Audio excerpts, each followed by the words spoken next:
come so far away from home. There's no way I'm turning back now. My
business.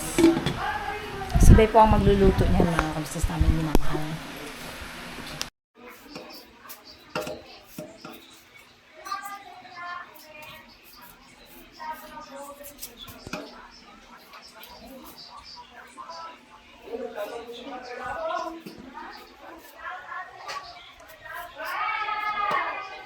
Gabi tayo.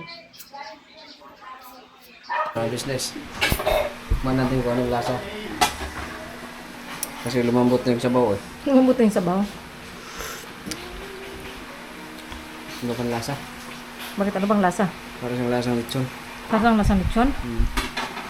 Ano yan? Lechon. Namoy ko nga lechon. Oh, Anong luto yan, Kabay? Ano? Nilatan. Niluton. Nilatan ni Inday Carla. Ano sa Tagalog nun? Parang pinakuluan? Ano, nilaga. Nilaga. Yan kasi gusto ni ate na luto sa na may sabaw. Kaya niluto ulit si Bay. Di ka ba nakakain nung nakaraan ng lechon na ganyan din? Ginanyan din ni Bay. Di ba maalat eh? Hindi mo nalala. Kailan ba yun? Anong araw ba yun? Anong lechon nga yun ding? Yung kay anniversary nila ate. Di ba may sobra din yung lechon? Ang din nun. Okay. Oo, tama. Kasi wala lang tama. ako maalalatin na may nag-ano. Na-amnesia ka da. Oo. Di Nakauwi ka ako na. yung daril na nakilala niya. Ha?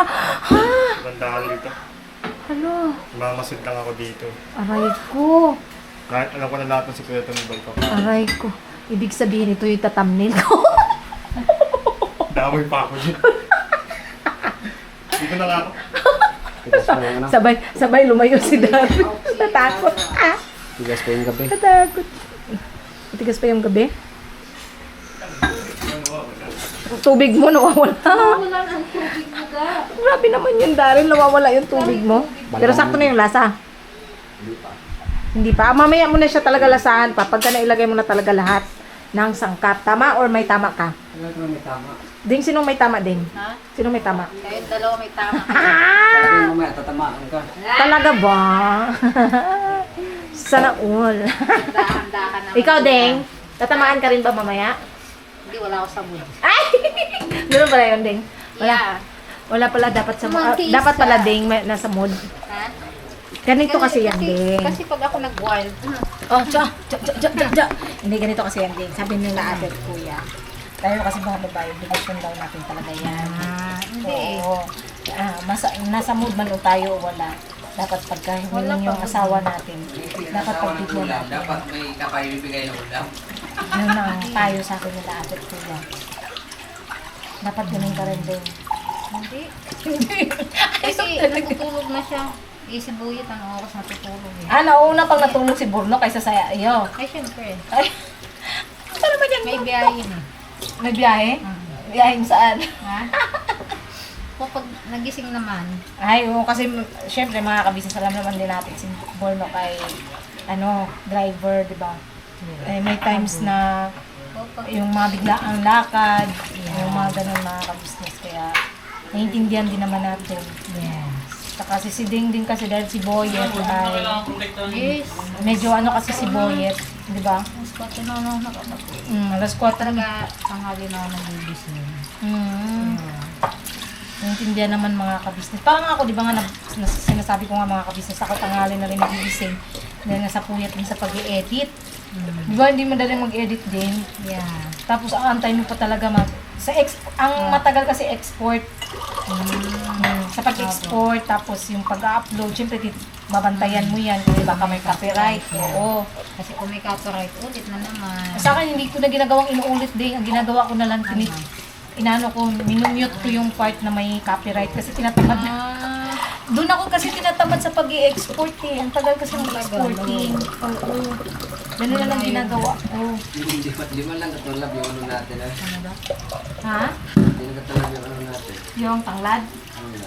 Wala eh. Ang tanglad sobrang konti. Aboy, mas masarap yung talagang ano. Maraming tanglad. Kaso wala eh. Hindi na naman maramdaman si tanglad. Eh yun. Magkano isang tali? Ano? Wala na nga eh. Wala na. Ay, hindi ko nga maramdaman. Pakuha kaya ng tanglad doon. Saan? Wala ba kayo tanglad? Gusto mo naman makabisnes yung talagang Hindi ko maramdaman yung tanglad. Hindi ko nga maramdaman. Saan ba tayo magpaano?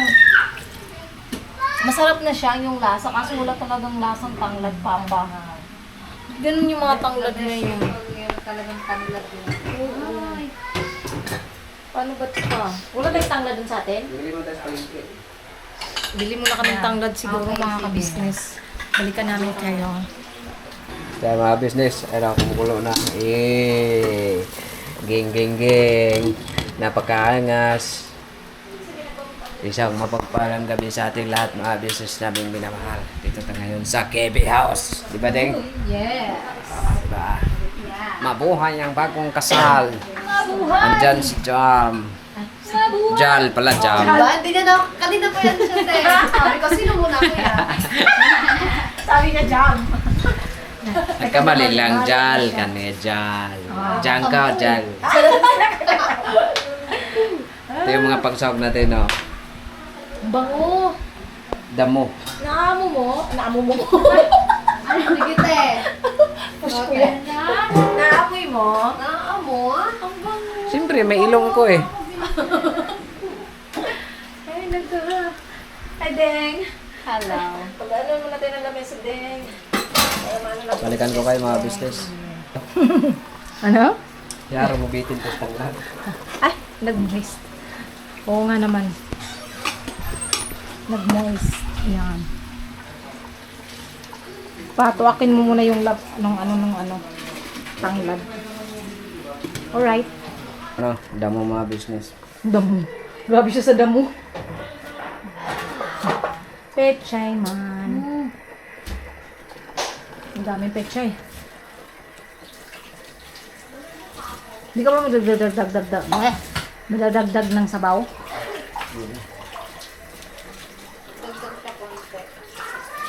Dinagdagan? Yeah. Okay. Alright. Alright.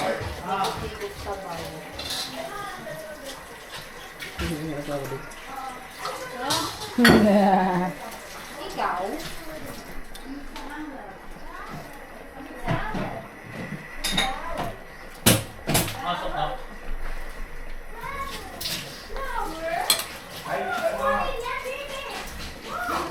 Yeah. Ano isang mapagpalang gabi po sa ating lahat mga kabisnes namin minamahal. Katapos ko lang po maligo mga kabisnes. At ayun, ayun po no, itong vlog na to mga kabisnes, ito yung nagluto si Bay nung sobrang lechon. Pinatadtad na kasi yun ni ate, pinachop ni ate kay Bay, tapos pinaluto niya kay Bay mga kabisnes. Pinaluto niya nung yung gusto niyang na may sabaw mga ka-business. Kaya yun, niluto ni Bay. Hindi nga lang namin natapos yung vlog kasi ngayon nga, napanood nyo na rin naman. Kasi nag-vlog si ate noon yung kumakain ng suha mga ka-business. At saka yun nga, nagkaroon nga ng problema patungkol dyan sa tungkol dun sa nawawalang monetary gift mga ka-business. Yun, so hindi na natapos yung vlog namin. Kasi kumain na rin kami, nagutom ang lahat pagtapos ng vlog. Tapos, di kami nakapunta pala kanina mga ka-business kasi ayun, masama talaga pakiramdam ko. Parang akong ubuhin. Siguro sa sobrang init, tas ang hilig ko kasi sa malamig, hinahanap ko talaga ang malamig mga ka-business, kaya hindi ako ayan, sumama pakiramdam ko. Dapat pupunta kami kanina, nakaligo na ako eh. Sabi ko parang masama pakiramdam ko, nahihilo ako na parang ano ba tawag doon, yung hinihingal ako talaga, hingal ako na tapos ang ginawa ko, sabi ko, nagchat naman na si Bay doon kay ate na mag-church kami ng 4, at saka yun nga, medyo masama talaga pakiramdam ko. So di kami nakapunta kanina mga ka-business. At ayun, naglinis na lang ako doon kanina sa baba. Ako ang nagwalis, si Kuy ang nagmap kasi hindi ko talaga kaya. Para ako nahihilo ako mga ka-business. So sobrang init ba? Hingal. Kaya yun, hindi kami nakapunta. Dahil sa hindi kami napunta kanina, kami tuloy na pagbintangan. Hindi, okay lang yun. Ganun talaga kasi isipin ng iba. Pero anyways, basta alam namin at alam naman nila ate at kuya kung sino yung totoong monetary gift. So, no need to explain about that. So, ayun nga mga ka-business, ang vlog natin ngayon is tungkol dun sa yung vlog namin nung nakaraan, yung comment ni comment ni Marisa Onghoko. Sikat si Marisa Onghoko eh.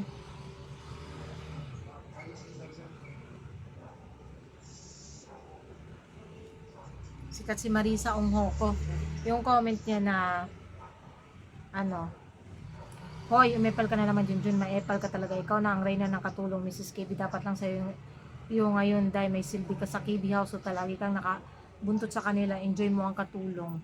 Ayun, bago unang-una sa lahat, no, Marisa Onghoko,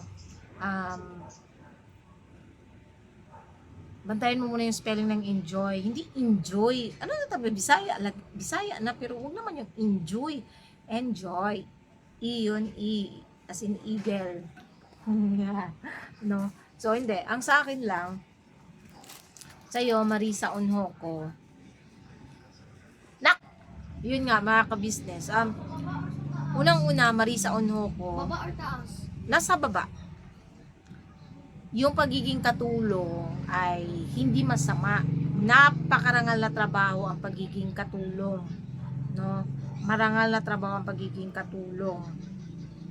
At para sa akin, no, mas nakakatulong pa nga sila kasi yung mga kababayan nating OFW, saludo po ako sa inyo, no, sa mga kababayan natin. Kasi imagine niyo mga ka-business, di ba nga sinasabi ng iba, katulong, OFW sila. Kasi ibang bansa. May binubuhay silang pamilya rito sa Pinas. Pero nagagawa pa rin nilang magpaabot ng pagmamahal sa amin. 'Di ba? Kahit may binubuhay din silang sariling pamilya. Kaya napakarangal na trabaho kahit dito sa Pinas, napakarangal na trabaho ang pagiging katulong. Ano ba tawag dito? Ano ba yung gusto mong ipahiwatig doon na porket tumutulong ako kay Mrs. Ka-Business is katulong na. Hindi kami kinakatulong ni Mrs. Kabisnes. Tandaan mo yan, Marisa Onongo. Alam ko, basher kita. Pero bago ka kasi mamintas, kasi ilang beses na kasi ito namimintas sa akin mga kabisnes, kasi pangit daw ako kaysa ganyan. Tingnan mo naman muna yung mukha mo. Ito siya mga kabisnes, pakita na natin yung mukha niya. Naawa tuloy ako dito. Ayoko man sanang gawin to, pero talagang inaano mo ako kasi parang ang baba, nabubwisit ako sa'yo dahil sa ang baba ng tingin mo sa pagiging katulong. Hindi ako nabubwisit dahil sa comment mo patungkol sa akin, kundi dahil sa kuha kang gunting na. Gunting. Hindi, may gunting tayo dyan. Hindi dahil sa komento mo sa akin, kundi dahil dun sa parang ang baba ng tingin mo sa mga katulong. Andyan, wala dyan. Andyan lang, may violet dyan ah. Huwag na, dito na. Nabuksan ko na. Huwag na, dito na. Ang baba ng tingin mo sa pagiging katulong. Diba? Eh kung tutusin, mas mukha kang ang katulong eh. Mas mukha kang ang kawawa eh. Basta nakakaawa nga yung pagmumukha mo eh. Ang tanda-tanda mo na tapos makapanglait ka, makapang ano ka sa akin at sa mga katulong. Tanggalin mo ito na ko. Diba? Ito siya mga kabisnes oh. Ito po yung mukha niya.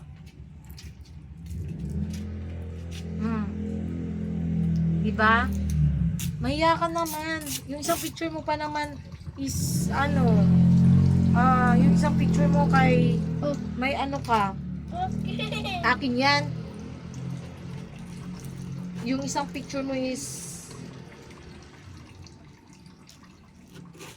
ano tawag dito? Yung isang picture mo pa naman ay tawag dito. Kasama mo apo mo. Mahiya ka naman sa apo mo at sa mga anak mo. Diba? Kain tayo mga kabisnes.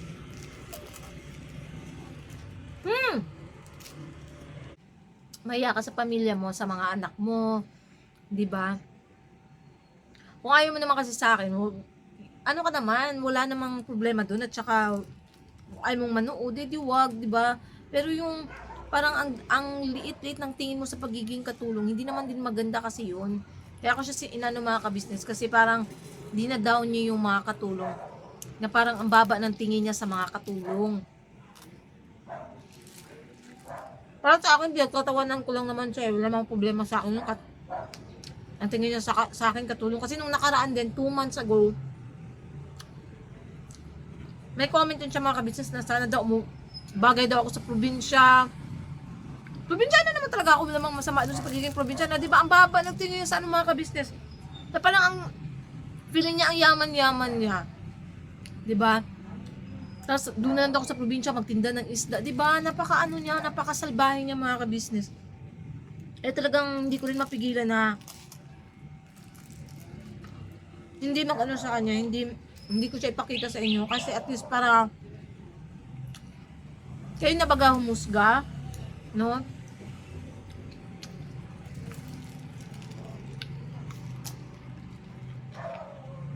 Alam, tapusin ko lang to. Papakpagsalita ako ng maayos.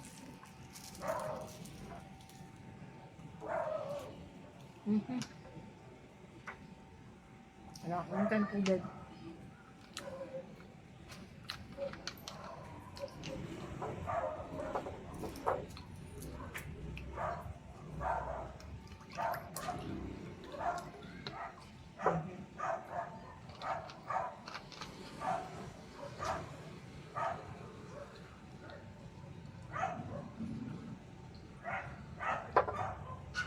Yun. Kasi kung para sa akin lang mga ka-business, kaya ko sabayan yung kalokohan niya. Message ko na kasi ito siya isang beses. Bakit na? Halaman kong siya yun. Kasi ito nga yung message ko sa kanya. Sabi ko, ikaw yung nag-comment sa channel namin. Tama. Aba, ang ganda mo po pala. Feb 19. Yan. Feb 19 ko po siya chinat noon mga kabisnes. Sabi niya, hi, good morning. Ako po yun.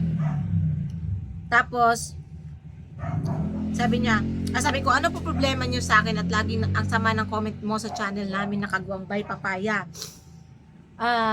Sinin niya lang yun mga kabisnes sa by black. Dinak niya ako. Diba? Parang ano lang, parang natakot pati na chinat ko. Yun naman kasi ang sa akin, mga ka-business. Kasi para sa akin, wala naman akong ginagawang masama sa kanya, hindi ko naman siya kilala. Pero yung okay lang sa akin, kaya ko nga sinabayan ko nga yung mga sinasabi niya eh. Nasabi ko, mas maganda pa nga puwet ko kaysa sa pagmumukha mo. Kaya kong sabayan yung ganun. Pero yung i-down niya yung mga kababayan nating mga katulong, hindi naman natin maganda. Talagang papatulan talaga kita na ang rangal-rangal ng trabaho nila, kung tutuusin,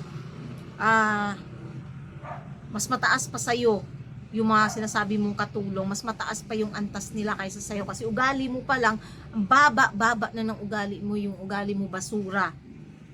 No, basura, napaka-basura ng ugali mo. Huwag ganun, kasi tao ka naman, hindi ka tao.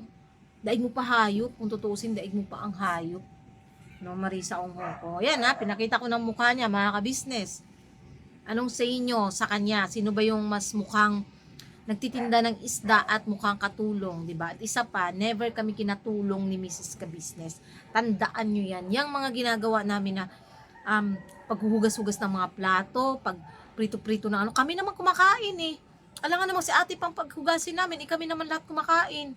Di ba? Yung pagpiprito ng mga itlog or isda, hindi naman hindi naman mabigat na gawain yun, yung mga ganong prito-prito. Paghiwa-hiwa, Diyos ko po, napakaliit na bagay. Lahat naman kami kumakain doon. Kami naman din kakain noon. Alam nga naman si Mrs. Ka-Business mapaglutuin namin. Naglalaban na nga si ate Alam nga naman anuhin pa namin, di ba? Yung mga ganong maliliit na bagay, hindi yung problema sa amin. Yung iba lang, yung katulad nitong Marisa Onghoko, ang parang big deal ba sa'yo yung pagiging katulong? Di ba? Tapos na ako, anak ko, thank you. Kung bibigyan ako ng pagkakataon na maging katulong, why na? Sa sahod naman ako, basta gawin mo lang kung ano yung nararapat. Dahil sinasahuran ka, gawin mo yung nararapat mong gawin. Maglinis, di ba? Hindi katulad ng iba na sinasahuran tapos hindi naman ginagawa yung gawain, nagmamarites lang at saka pakapi-kapi at pakain-kain lang, di ba? Huwag ganun, hindi dapat ganun. Sakto yung sahod mo, may sinasahod ka, di gawin mo rin yung part mo. Ganun lang naman yun kadali. So, ayun lang, mga ka-business, talagang hindi sinagot ko siya dahil basher siya, hindi Kasi nga, nung nakaraan, nag-comment na nga yan sa akin, hinayaan ko na lang. Pinipin ko lang yung comment niya. Hinayaan ko lang siya. Pero lang kasi, hindi lang talaga maganda yung sa akin, dating sa akin nung dinadown niya yung mga katulong. Ayoko nang ganun. Kasi yung mga kababayan nating mga nagtatrabaho ng ganyan is napakabubuti, mga ka-business, at saka ayun nga, nakakatulong sila sa kanya-kanya nila mga pamilya. Yun. So, ayun lang, mga ka-business. At patungkol pala dun sa vlog kahapon, no. Ayun, pumasok sa ABCD. Masasabi ko lang, kung dakdak ako ng dakdak, paano naman kayo? Ano bang ginagawa niyo sa comment section doon?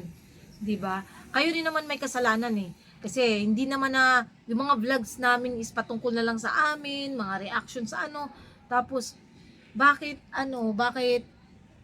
nagmamarites kayo sa akin? Masarap bang mamarites? Masarap ba?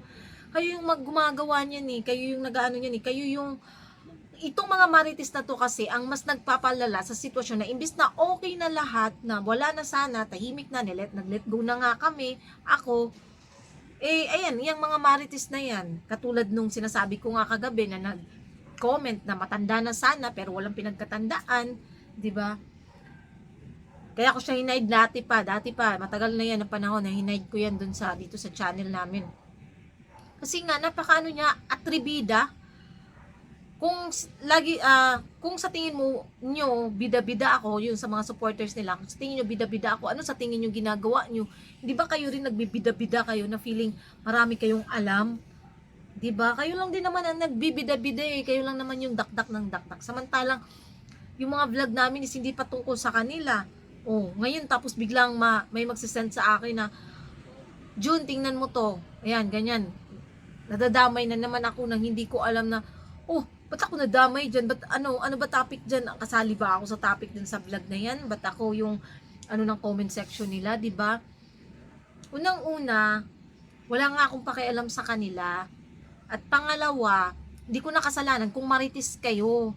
Kung mga masyado kayong papapel, pakupal, paepal, kung ano pa mang tawag sa inyo, mga Hitachi, wala akong pakialam sa inyo. Kaya lang, bawas-bawasan nyo yung nyo, kasi doon ako napipikon doon ako nabubwisit yung mga ganyang klaseng ugali na katulad ninyo na nagfi-feeling kayo, marami kayong alam, samantalang sabi ko nga, side lang nila ang alam nyo. Diba? Diba? Kaya tigil-tigilan nyo ako sa kakaganyan nyo, Diyos ko. Balik ko to. Kung wag na, iyaan mo na yan dyan. Kung dakdak man ako ng dakdak dito, kayo ang may kasalanan. Kung mag-slide man yung dila ko, kayo ang may kasalanan, mga marites, kayo na kupal. Kasi kupal kayo at epal kayo, no? Yun kayo yung team nyo, yung grupo nyo, mga marites, mga Hitachi, hilabtanong tabian, chismosa, yarn, 'di ba? So nakakatuwa lang tong comment section sa vlog ni Kuya ngayon. Dami kong tawa talaga, as in dami kong tawa sa mga sa amin. Sorry. Talagang sakit na lamunan ko, uubuhin ako neto, papunta akong ubo neto. So yun lang mga ka-business, hindi ko napabayan yung vlog namin. Salamat po sa pagsama niyo po sa simpleng vlog na to. Bili na kami kasi sumahod na kami kanina mga ka-business, kaya nakapag-groceries na rin kami sa wakas. Kasi ilang araw na din kasi walang laman yung namin, ref. So buti na lang pumasok na yung sahod kanina. So God bless po sa ating lahat, and we love you all mga ka-business. Basta birabanatan tayo, no, palagi. I love you all mga ka-business, at salamat sa lahat ng viewers, sa lahat ng viewers, subscribers na wala sa support at nanonood ng aming mga vlogs, sa lahat din po ng mga buti na may sponsors mula noon hanggang ngayon. I love you all mga ka-business. Stay calm lang.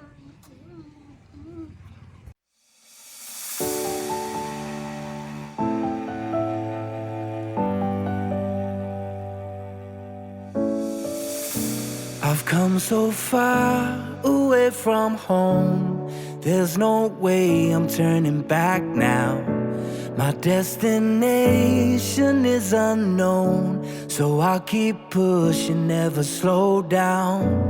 A big blue sky, a pocket of dreams, a head full of hopes, possibilities. I'm taking a chance to reach for the stars, for the stars.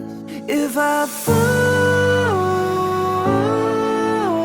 then I'll get back up, try again, come back stronger. No walls,